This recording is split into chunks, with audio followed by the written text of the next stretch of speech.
This video contains images and content generated or assisted by artificial intelligence. The boarding pass was still in her hand when the gate agent ripped it away, replacing her first-class seat with 34B, middle. The humiliation hit harder than the downgrade. Passengers stared. The flight attendant smirked. A smug stranger lounged comfortably in her rightful seat, sipping champagne she had paid for.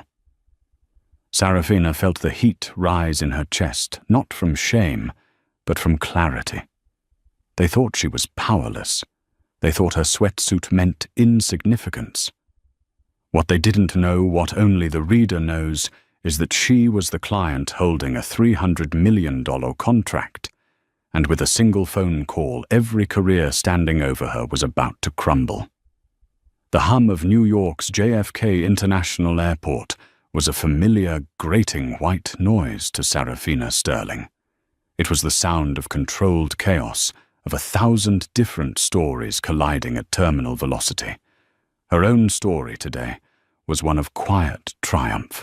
She had just spent 72 sleepless hours in a Manhattan high-rise, navigating a hostile takeover that had cemented her company Sterling Dynamics as the undisputed leader in predictive logistics. The deal was done. The ink was dry. All she wanted was to get back to her home in Los Angeles. She stood near gate B24, a picture of deliberate anonymity.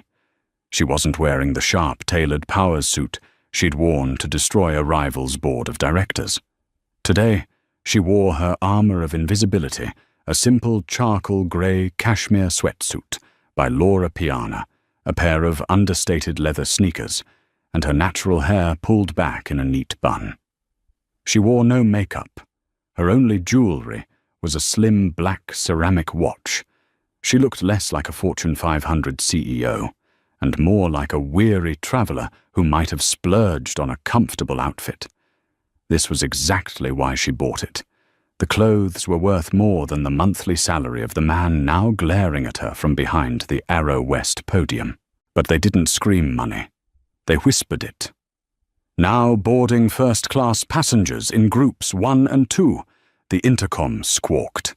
Sarafina ended her quiet call with her COO, slid her phone into her pocket, and joined the short line. She was ticketed in 1A, the bulkhead window seat she always booked. It was her mobile office, her sanctuary, her 6-hour bubble of peace. She reached the podium and handed her passport and boarding pass to the gate agent. His name tag read, Martin Croft. He had a thin, pinched face and a palpable aura of self-importance. He scanned her pass. Beep. He scanned it again. Beep. Beep. Beep. A harsh red light flashed on his screen. Martin let out an exasperated sigh, as if Sarafina's ticket had personally insulted him. "Ma'am, there's a problem with your seat," he said, not looking at her, already typing furiously. "A problem." Sarafina kept her voice level. "I checked in this morning. Seat 1A. "Well, ma'am, you're not in 1A anymore," Martin said, the mom dripping with condescension. "We had an equipment change. The system reassigned you." Sarafina felt the familiar cold prickle of annoyance. "An equipment change. This is a 7267, just as scheduled." I checked the tail number.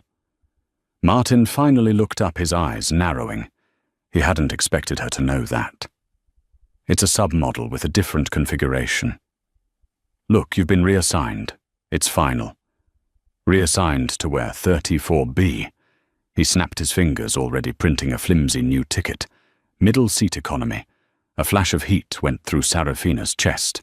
3 or 44B. A middle seat in the back of the plane, non-relining by the galley. It wasn't just a downgrade. It was an insult. It was a 13-hour drive in a blizzard kind of seat. "That's not acceptable," she said, her voice quiet, but firm. "I am a fully paid first-class ticket holder. I am an executive platinum flyer. Please check again.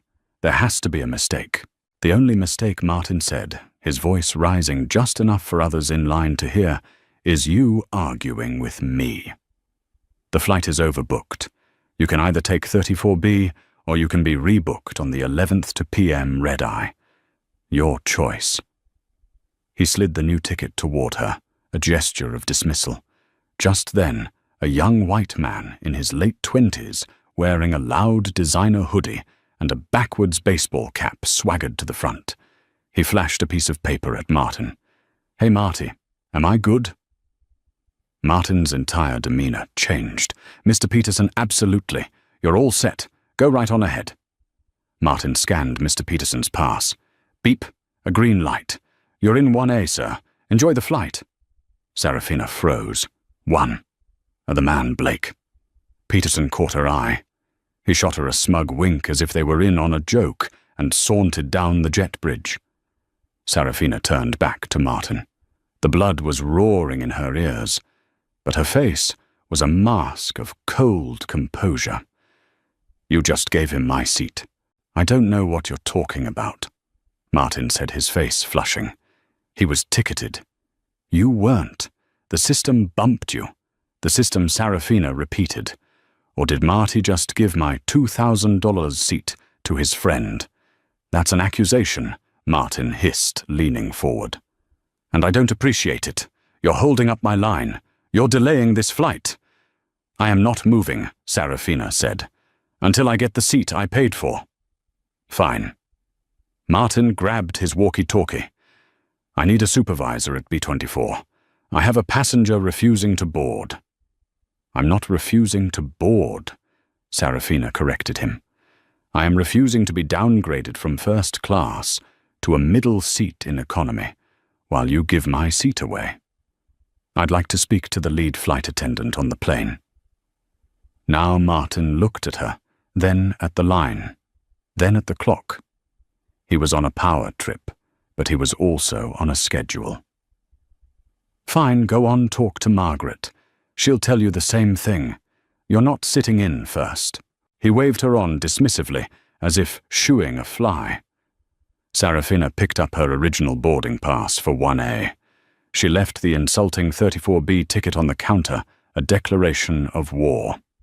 She walked down the jet bridge, her heart pounding a cold, steady rhythm of fury. This was no longer about a seat. It was about respect. And Martin Croft had just made the biggest mistake of his career. The atmosphere inside the aircraft was a stale, recycled chill.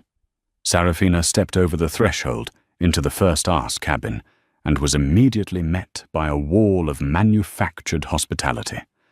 The lead flight attendant, a woman in her mid-50s with a severe blonde bob and a name tag identifying her as Margaret Bishop, was in the galley.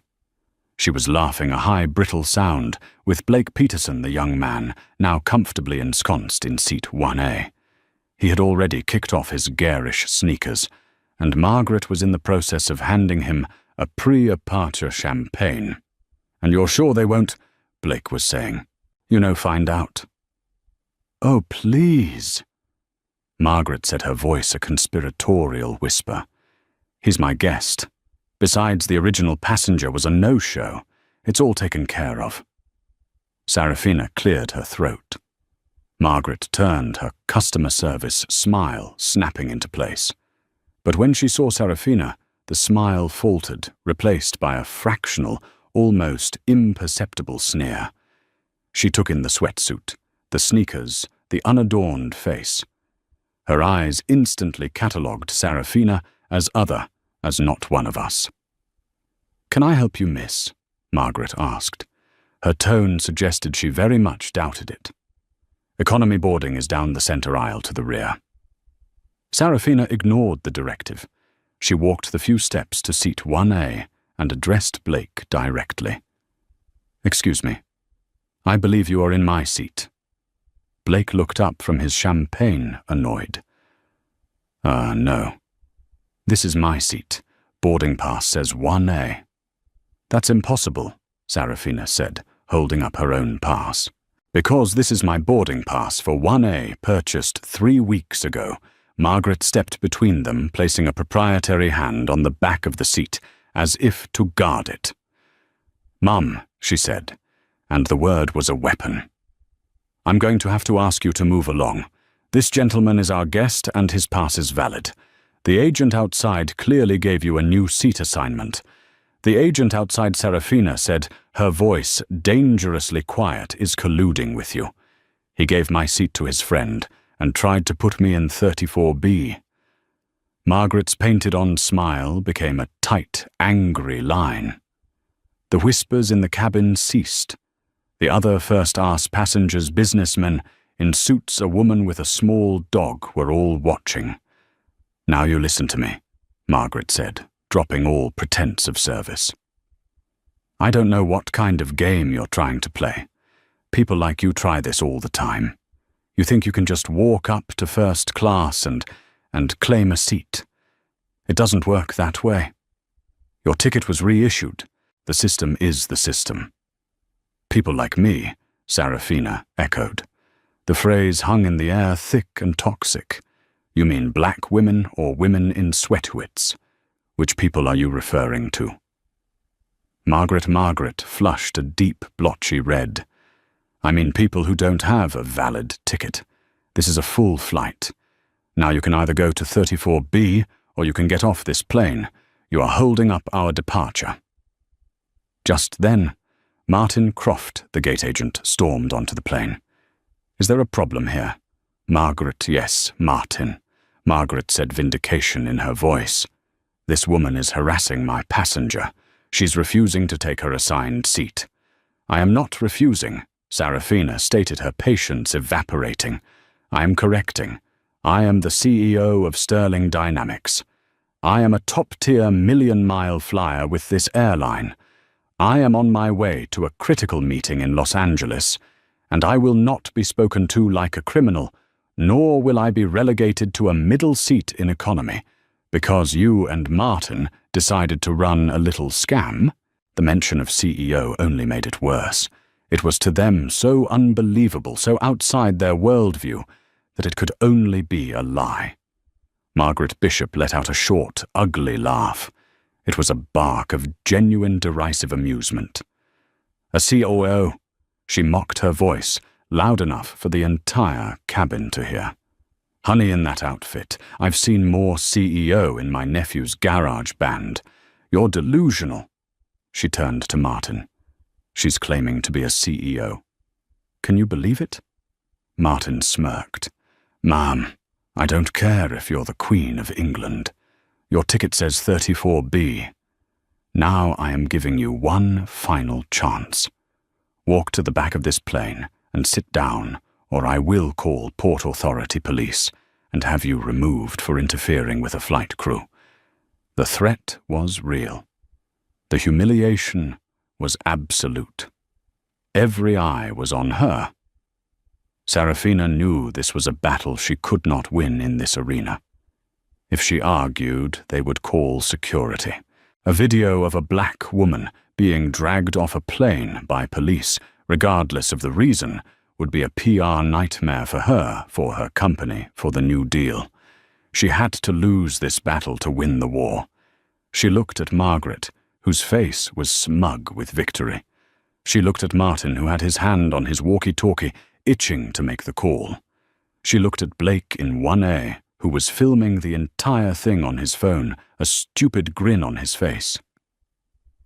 "You are making a grave mistake," Serafina said, her voice a low promise. "The only mistake," Margaret shot back, "was you thinking you belonged up here in the first place. Now get out of my cabin." The word "get out" echoed in the small pressurized space. It was a command laced with years of pent-up resentment, a dismissal of everything Serafina was and had achieved. Serafina held Margaret's gaze. She could see the woman's entire life story in that one hateful look, the decades of serving people she resented, the petty power trips that were the only compensation for a life of disappointment.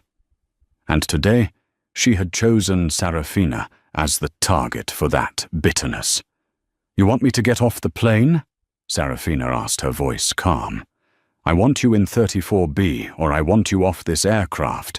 You have 10 seconds to decide. Martin snapped his hand, tightening on his radio. I won't be sitting in 34B, Sarafina said simply. Then you're off, Martin declared, a note of triumph in his voice. Margaret, call the captain. Tell him we're removing a disruptive passenger. My pleasure, Margaret said, turning toward the cockpit. That won't be necessary. Sarafina held up her hand. The entire cabin was silent, save for the hum of the auxiliary power. I'll deplane voluntarily. Margaret and Martin exchanged a look of surprised, smug relief. They had won. The problem was removing itself. Sarafina turned her movements deliberate, not rushed. She was not fleeing in shame. She was executing a tactical retreat. She walked the few steps to the open aircraft door, the blue carpeted jet bridge waiting beyond. She paused at the threshold, 1 foot in the cabin, 1 foot out. She turned back to the 2 employees who were already composing their triumphant report. Before I go, she said, her tone conversational. I need to make sure I have the details correct for my report. She looked at Martin. You are Martin Croft, he said, puffing his chest out. Lead gate agent? C-R-O-F-T. Make sure you spell it right in your little complaint. It'll go right in the shredder. Martin Croft Sarafina repeated as if committing it to memory. Got it. She then turned her gaze to Margaret. And you are Margaret Bishop, the flight attendant, said, crossing her arms. B-I-S-H-O-P, lead purser. And I'll be filing my own report about your disruptive and threatening behavior. So good luck with that. Margaret Bishop, Sarafina echoed. She gave a single sharp nod. Thank you. She looked past them at the other 2 first-class flight attendants, who had stood by, watching, saying nothing. She locked eyes with each of them. Their silent complicity was just as damning. I'm sure, Sarafina said, her voice carrying through the cabin, that Aero West will be very interested in this. Aero West thanks you for your compliance. Martin sneered. Now please leave. Sarafina stepped off the plane. The heavy thud and whoosh of the aircraft door ceiling behind her was the sound of a gauntlet being thrown. She heard the locks engage. She was alone on the jet bridge. She didn't walk back to the gate in a huff. She didn't stomp or cry.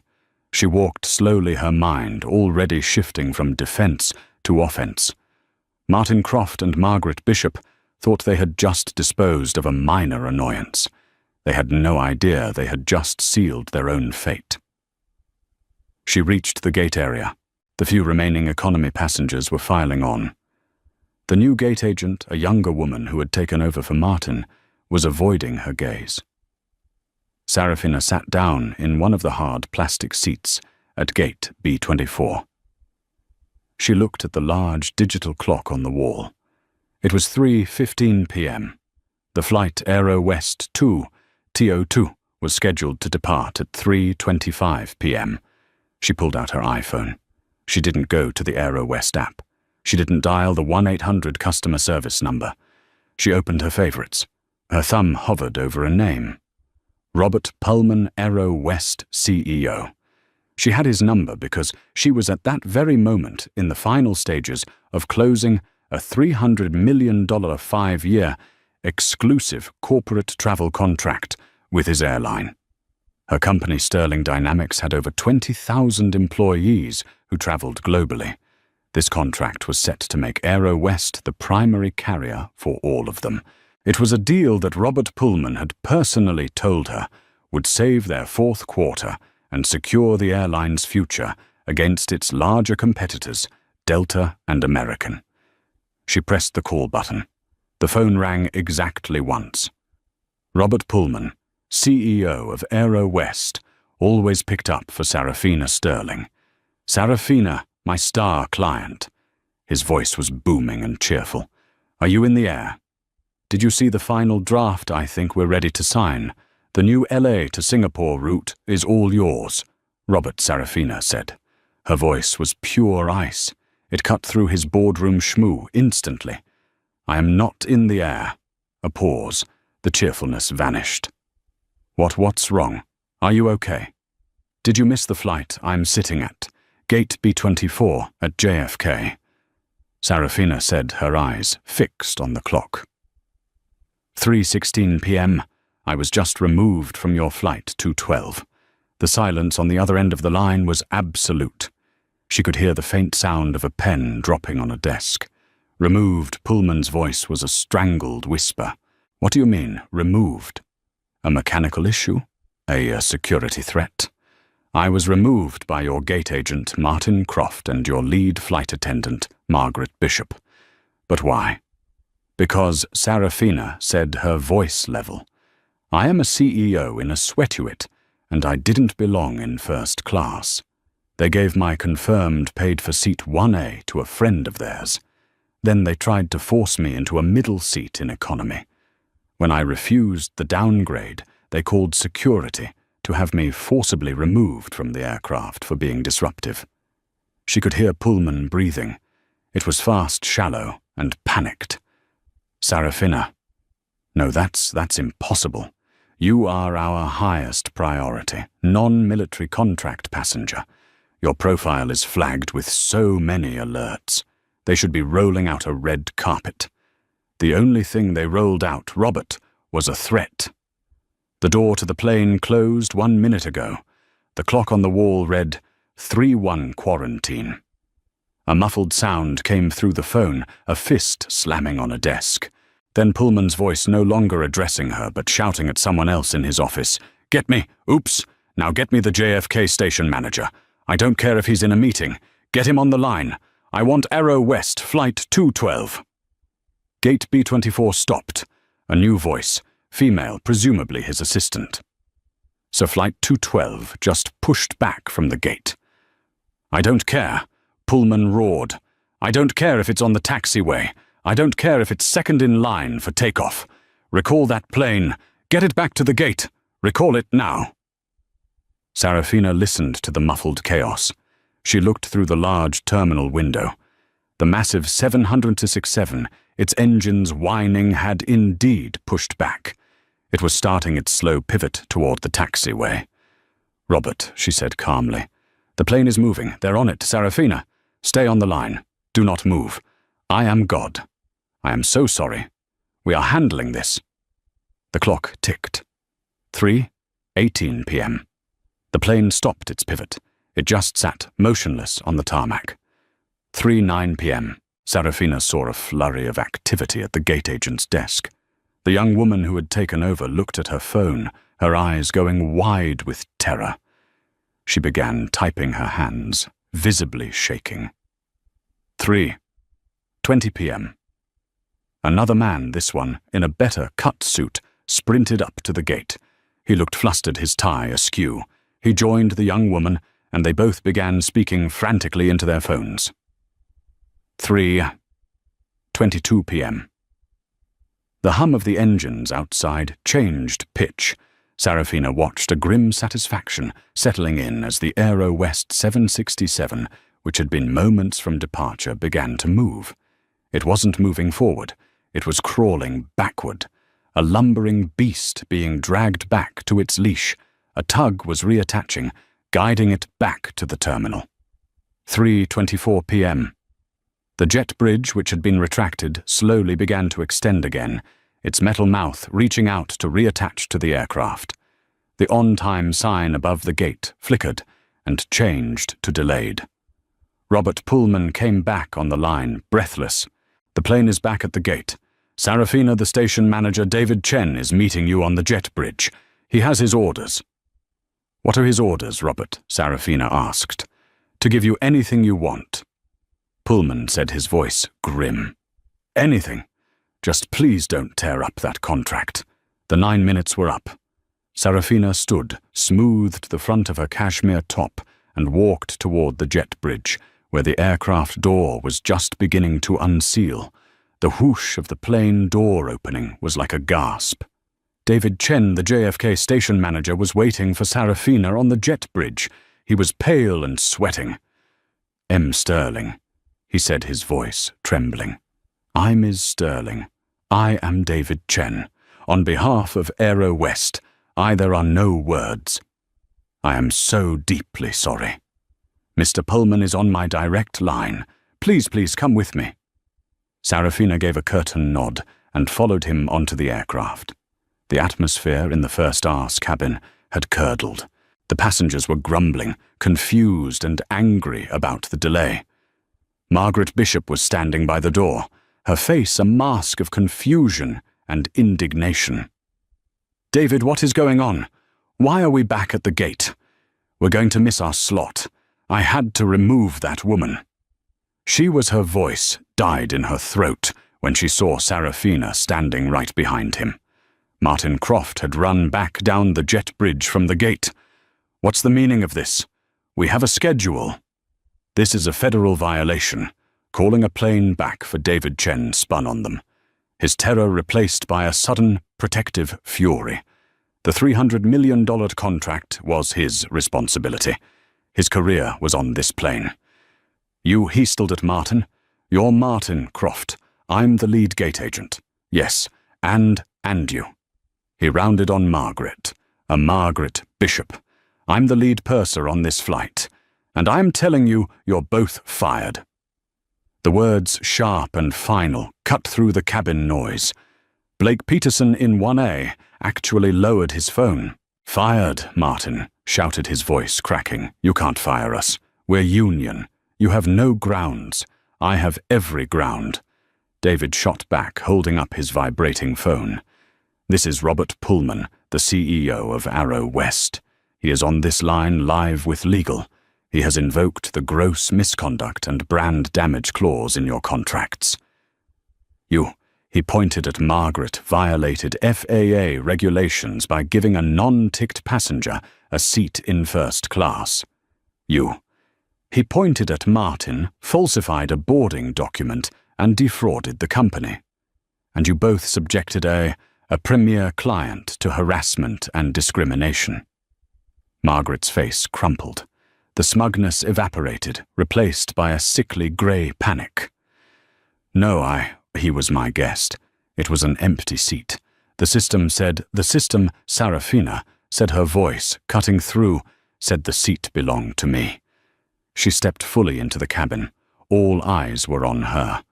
The woman in the sweatwit now looked less like a victim and more like an executioner. "This woman David Chen said, his voice shaking with rage, is Sarafina Sterling. She is the CEO of Sterling Dynamics, and Sterling Dynamics is, or was, about to sign a $300 million contract with this airline, a contract that you two just lit on fire." A collective gasp went through the cabin. The businessman in 2C, who had been watching with detached amusement, now looked horrified. He knew exactly who Sterling Dynamics was. Margaret looked at Sarafina, her eyes wide with disbelief. "CEO, no." "But you thought I didn't belong," Sarafina said quietly. "You were right. I don't belong on an airline that employs people like you. Get them off this plane." David ordered 2 other crew members. "Now Port Authority is waiting at the gate to escort you from the premises. Your credentials are revoked. Hand them over." Martin was sputtering. This is illegal. I'll sue." "Get in line," David snapped. As a security officer boarded to remove them, Sarafina turned to David. "Them too?" David paused. Then Sarafina motioned to the other 2 first-class flight attendants, who were now pretending to be busy with the beverage cart. The entire crew. They stood there. They watched. They said nothing. They were complicit. I will not fly with a single person who witnessed that and did nothing. I want a new crew. David Chen, seeing a sliver of hope that he could save the situation, nodded frantically. Done. Absolutely. We'll get a new crew. The flight will be delayed by 2 hours, Miss Sterling. But we will get you to Los Angeles. Please take your seat. He turned to Blake Peterson. And you, sir, you are not a ticketed passenger. You need to deplane now." Blake, who had been frozen, scrambled to grab his shoes. "Hey, I didn't do anything." She gave me the seat. "Out!" David roared. Blake scrambled out of 1A, rushing past the security officers, and vanished down the jet bridge. The cabin was in chaos. The crew was being removed. Martin and Margaret, their faces straight with tears and rage, were being escorted off.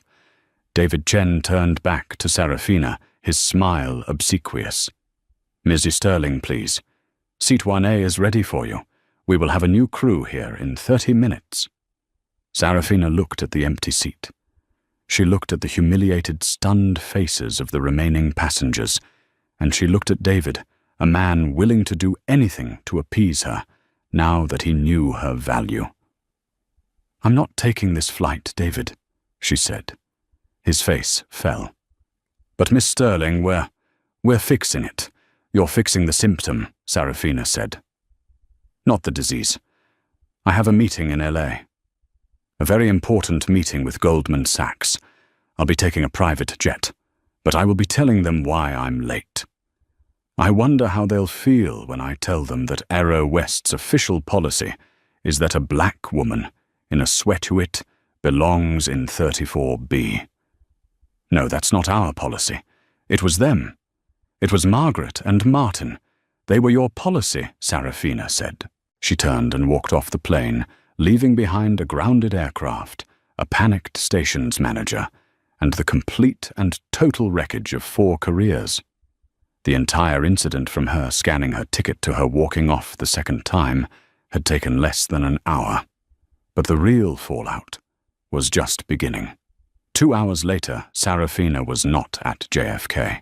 She was in a sterile, impossibly quiet lounge at Teterboro Airport, the hub for private aviation. Robert Pullman was sitting across from her. He had not flown in on a commercial jet. He had scrambled his own company's Gulfstream Glex 50 from Chicago the moment he'd hung up with her. He looked haggarded, his $3,000 suit wrinkled. "Serafina," he said, his voice raw. "I don't even know where to begin. Apology doesn't cover it. Devastated doesn't come close. It was ugly," Robert Serafina said, sipping a bottle of water. Her own jet was being fueled, her LA meeting rescheduled.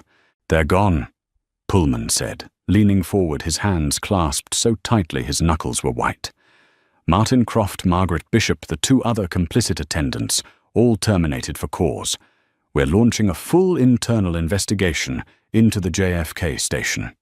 It appears this wasn't the first time. There are other irregularities with their manifests." "It never is," Serafina said. "Bigotry is a habit, not a one-time mistake."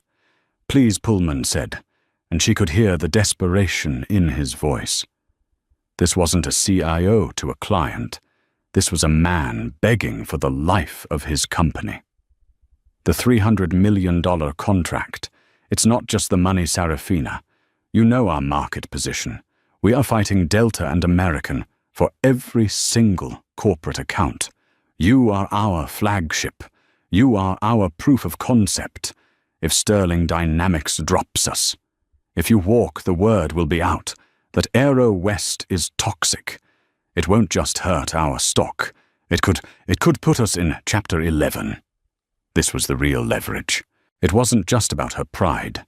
It was about the future of an entire 50,000-employee airline. She held that power in her hand. "And what message does it send if I stay?" she asked, her voice cold.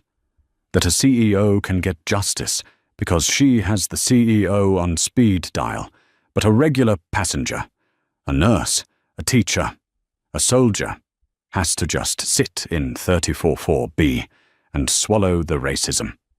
"No," Pullman said, jumping on the opening. "No, we'll use this. We'll do the opposite. We will make this a case study. We will make you the face of our new zero tolerance, zero biases policy. We'll fund a scholarship in Sterling Dynamics' name. We will overhaul our entire customer service training from the ground up, top to bottom. You will have oversight. You can name your terms." Sarafina was quiet for a long moment. She saw the path. She could walk away, costing them the 300 million and likely bankrupting them. The revenge would be sweet but fleeting. Or she could do something else. She could use her power not just to punish, but to change. "Fine," she said. "You don't lose the contract." Pullman almost collapsed in relief. "Oh, thank God. Sarafina, you won't." "You re-earn it?" she interrupted, holding up her hand. "Here are my terms, and they are not negotiable. Anything.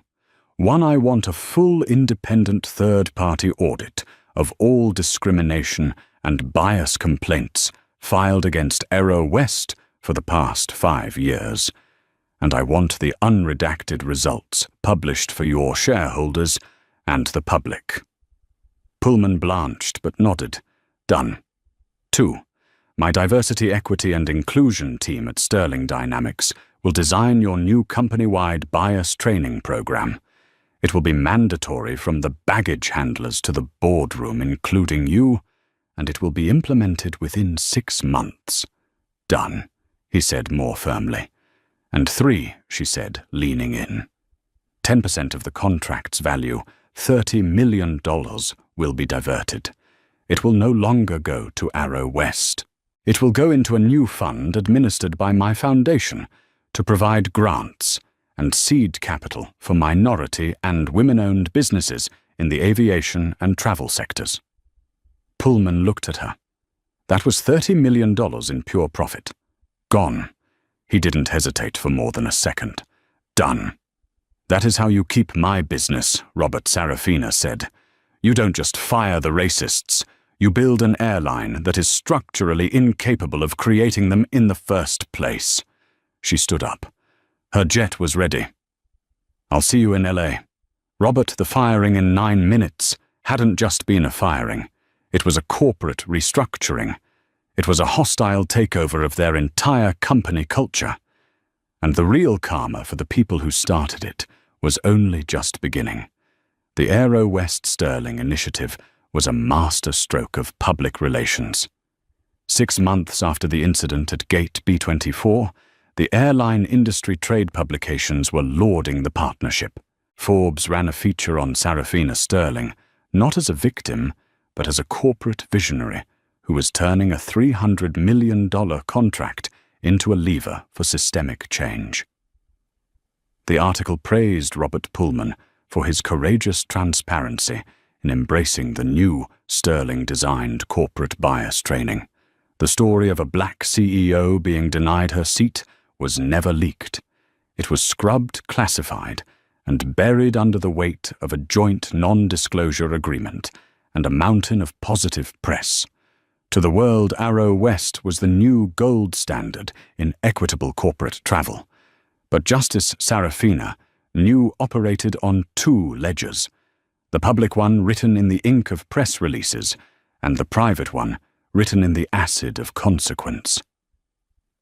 While the world saw a partnership, Sarafina and the Aero West legal team were focused on the karmic bill that was coming due. It began, as it often does, with a single, sputtering flame of arrogance that refused to be extinguished. Martin Croft, the former gate agent, had simply vanished. His termination for cause, flagged in the shared airline employment database, made him radioactive. He couldn't get a job at Delta. He couldn't get a job at American. He couldn't even get a call back from a budget carrier. The union he had so proudly hidden behind had reviewed the case, seen the irrefutable evidence of his manifest falsification, and quietly declined to represent him. His blacklisting was absolute. He had lost his apartment in Queens. His car was repossessed. He was at 42 years old, sleeping on a fold-out sofa in his sister's living room in suburban New Jersey. His days spent sending out resumes that went into an electronic void. His evenings were spent simmering in a toxic stew of resentment, nursing a cheap beer and scrolling through articles praising Sarafina Sterling.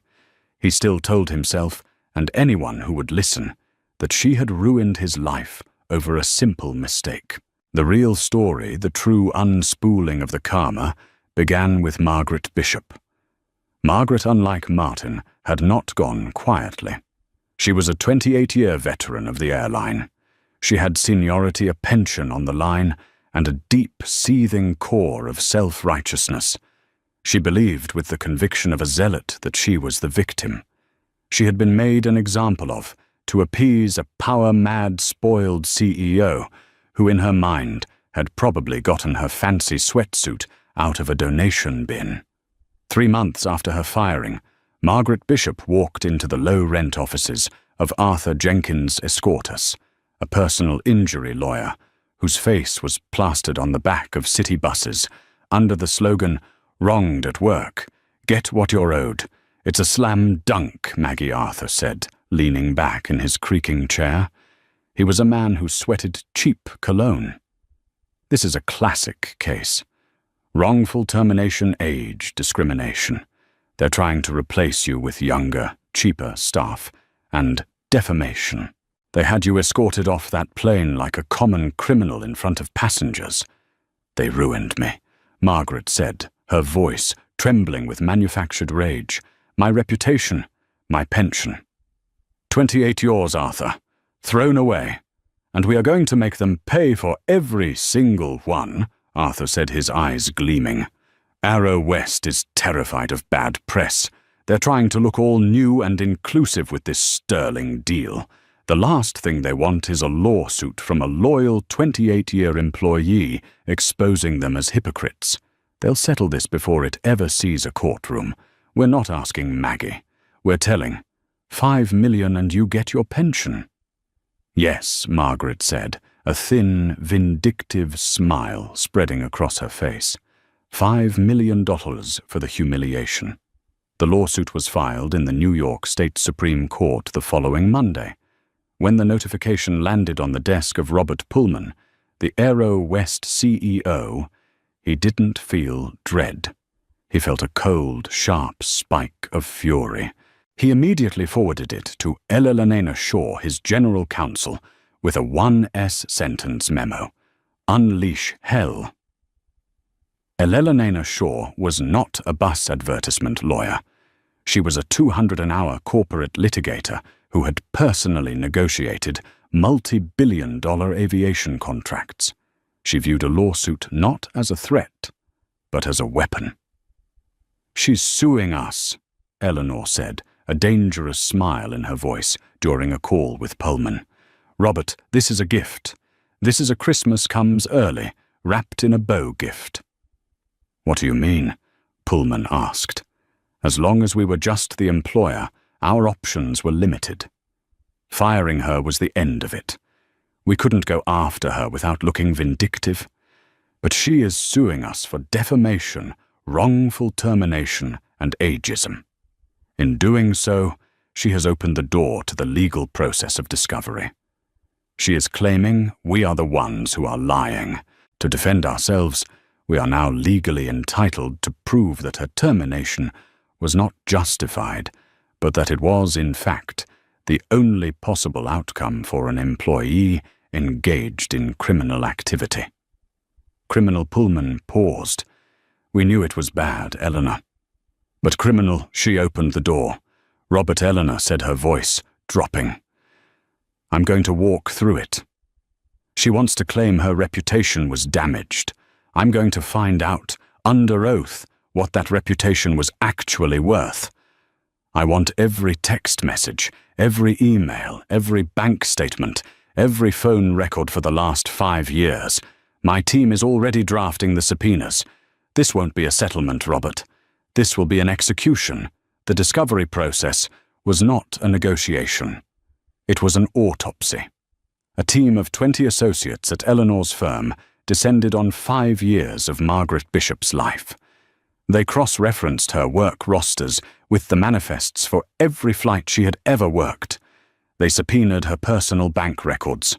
They pulled her and Martin Croft's instant message logs from the internal company servers.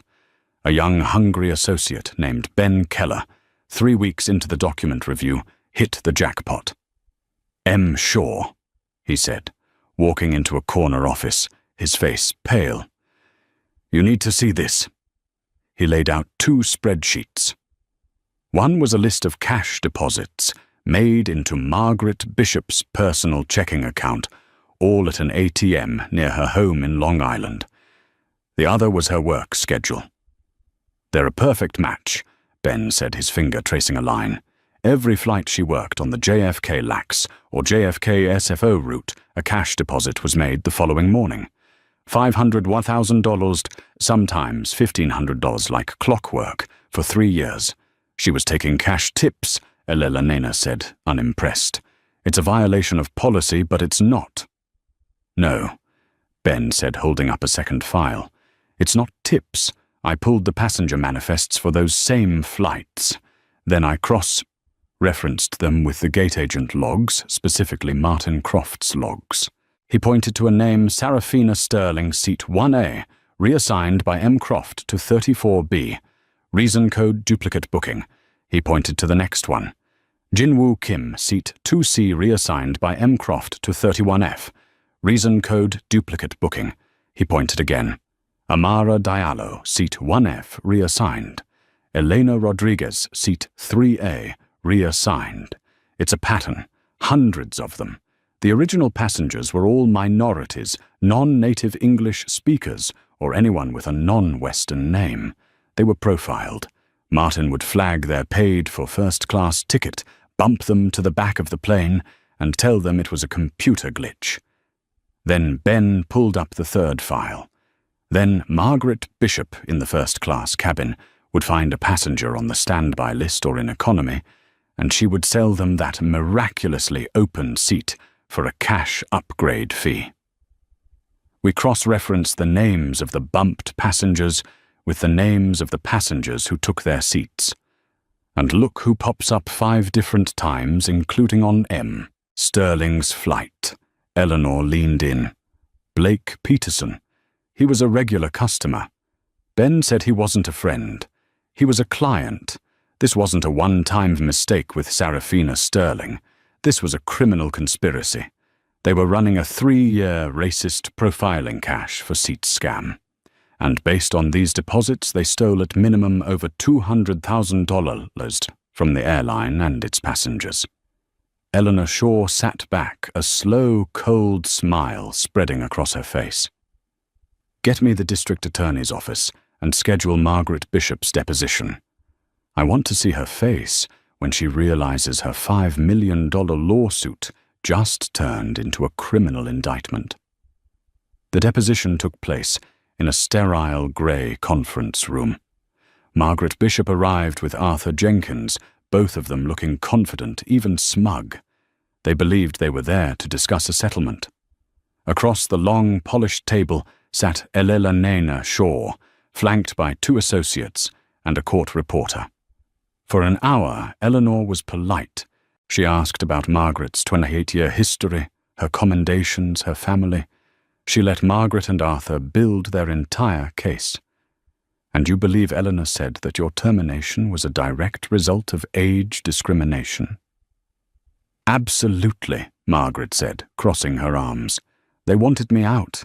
The incident with Ms. Sterling was just an excuse. She overreacted, and they saw a chance to get rid of a senior salary employee.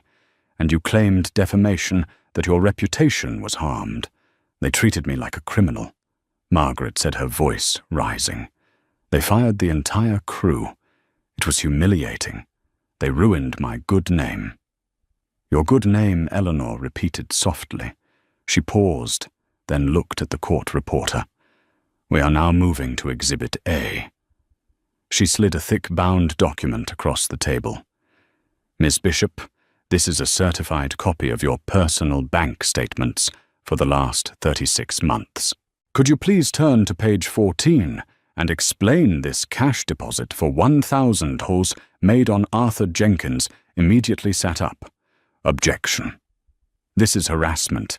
My client's personal finances are irrelevant to a wrongful termination suit. On the contrary, counsel Eleanor said, her voice like ice. They are the only thing that is relevant.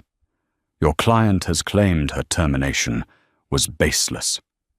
I am here to prove that her termination was not only for cause, but that Arrow West would have been negligent not to terminate her. This is a fraud investigation, Counselor, and your client's lawsuit demanded it. The objection is noted. Ms. Bishop, the deposit. Margaret's face had gone pale. I don't recall. It could be anything. A gift. A gift, Eleanor mused. How lovely. Let's look at Exhibit B. She slid a stack of photographs across the table. This is you, Miss Bishop, at a Chase ATM at 9:15 a.m. on the morning in question. The day after you worked, a West Flight 112, the flight on which she slid over another document. Mr. The Hanjun Park was involuntarily downgraded from seat 3A to 29E, and Mr. Thomas Richardson was moved from economy into seat 3A. Did Mr. Richardson give you a gift, Miss Bishop? I don't know what you're talking about, Margaret stammered. Perhaps this will refresh your memory. Eleanor held up a single sheet of paper. It was a transcript of text messages. This is a text from your phone to Mr. Martin Croft, dated 3 weeks before the Sterling incident. It reads, Marty, the 400 p.m. LAX is loaded. I've got a live one in 12C who wants to move up. See if you can glitch 2A. The passenger is an old Asian lady. She won't make a sound. 500 for you if it clears. Arthur Jenkins made a gagging sound. Margaret Bishop stared at the paper as if it were a snake. The blood drained from her face, leaving a sickly, mottled grey. She was completely, totally silent. Your reply, Martin Croft. Eleanor continued. Read. Done. She's in 34B. Easy money. Make sure you get cash. My kid's tuition is due. Eleanor leaned forward, her voice dropping to a low, vicious whisper. You weren't fired for your age, Margaret. You weren't defamed. You were fired because you are a thief. You were fired because you are the ringleader of a criminal conspiracy systematically targeting minorities and defrauding this company. You built your good name on a foundation of racism and grand larceny. You she tapped the bank statements are a criminal. Arthur. Margaret whispered, her hands shaking. Arthur, do something. Arthur Jenkins was stuffing his own papers into his briefcase, his face ashen. This deposition is over. We're taking a recess. By all means, Counselor. Take a recess, Eleanor Shaw said, standing up. Because my next call is to the Queen's District Attorney, who is very, very interested in this evidence. Your client's $5 million lawsuit is dismissed with prejudice. And you, she said, looking down at the crumpled, weeping woman, are going to need a very, very good criminal lawyer. Margaret's lawsuit was the key that unlocked their prison. The DA's office, armed with the mountain of evidence Arrow West provided, moved instantly. Martin Croft was arrested 2 days later. He wasn't at home. He was in the food court at LAX, where he had finally found a job wiping down tables. 2 uniformed officers walked up to him, mid-shift cuffed him, and walked him out past the ticket counters of the airlines that had blacklisted him. A final, crushing humiliation.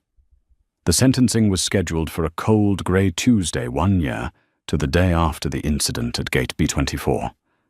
Sarafina Sterling was in New York for a board meeting. She made a detour to the Queens County Courthouse. She wasn't a witness. The evidence was so overwhelming the DA needed to call her. She was just an observer. She walked into the drab, wood-paneled courtroom and took a seat in the back row. She wasn't in a sweatwit. She wore a bespoke, razor-sharp navy blue suit by Tom Ford. She was the personification of the power they had failed to see. Then they were led in. Martin Croft was gaunt. He had lost 30, and his cheap, oversized suit hung on him. He saw Sarafina, and his eyes widened in a flash of recognition, followed by a pathetic, cringing shame. He looked away instantly. Margaret Bishop looked like she had aged 20 years. Her severe blonde bob was gone, replaced by stringy greying hair. Her face was puffy and ruined from a year of crying and fear. She and Martin had both taken plea deals. The evidence was insurmountable. When Margaret saw Serafina, she didn't look away. She just stared. Her eyes were dead. But in them, Serafina could see the final, horrifying realization. This was the woman. This was the nobody in the sweatsuit. This was the CEO she had mocked. This was the woman who, without ever raising her voice, had been the architect of her complete and total ruin. The judge read his statement, his voice devoid of emotion. This was not a crime of passion. It was a calculated, repeated, and cynical abuse of power. You targeted people you believed were powerless people who wouldn't complain, people you assumed didn't belong. You used your positions of authority, not to serve, but to harass, profile, and steal. The damage you did to your employer is immense, but the damage you did to the public trust is worse. He looked at Martin. Mr. Croft, for your role in this conspiracy for grand larceny and wire fraud, you are sentenced to 18 months in state prison. Martin collapsed into his chair, sobbing. The judge then turned to Margaret. Ms. Bishop is the clear ringleader of this operation, and for the same charges, you are sentenced to 3 years in the Bedford Hills Correctional Facility for Women. A low animal wail escaped Margaret's throat. It was the sound of a life ending. The hard karma wasn't just losing a job. It wasn't just being embarrassed. It was this. It was the cold, hard, real-life consequence of their actions. They hadn't just given up a $2,000 seat. They had, in their arrogance, traded their freedom, their futures, and their lives. All because they looked at Serafina Sterling and decided in that one fatal moment that she didn't belong. Serafina Sterling stood up. She straightened her suit jacket. She gave a single brief nod to Robert Pullman, who was sitting in the front row, and then walked out of the courtroom. The heavy door clicked shut behind her. The sound of a ledger being closed, balanced and paid in full. The story of Serafina Sterling is a powerful, real-life reminder that you should never ever judge a book by its cover. What Margaret and Martin saw was a woman in a sweatsuit.